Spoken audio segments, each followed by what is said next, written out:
Good evening, fellow Toastmasters, most welcome guests, and especially Amparo. I loved your story about you and your husband, and it's not what you say, but how you say it.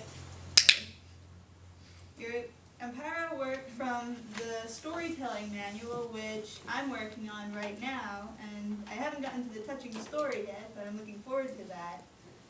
So for this project, the speaker had to prepare an original story designed to evoke emotions among listeners using description and dialogue. And from the project title, it's supposed to be a touching story. And I think it was very touching because I know you know lots of stories about your husband, and I cared a lot about what happened. So there are different questions in the manual, such as what emotions did you experience as the speaker told the story? I felt empathy for you and your husband, and a little indignant when the psychologist called your husband and gave him the wrong idea based on what you said. And I think you could have used a little more dialogue in your story. You said about what you said, but you didn't say it in a way that would make us imagine what happened in the story. So when you're talking to your psychologist, I think maybe you could have, since you said you were depressed at the time, or that you were diagnosed as depressed, you could have said it in a depressing way, or how you really said it, instead of, I said all this and this and that, so it could have been more clear.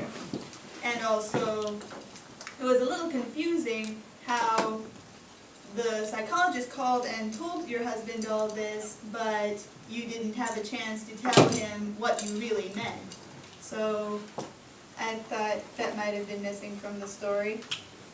The story contained basic elements of setting, characters, plot, conflict, and action. All the basic elements of the story were there, but I felt the characters and plot could have been more developed and better described, using more adjectives and more vocal variety and body language.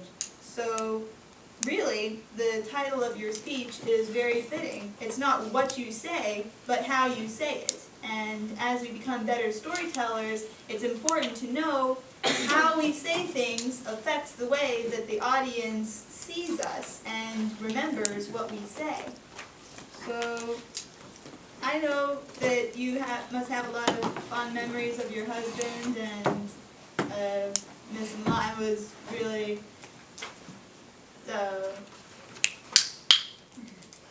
it was really interesting that you shared that you knew your husband for 7 years before you got married and had 25 years, and so that must have been a really good time.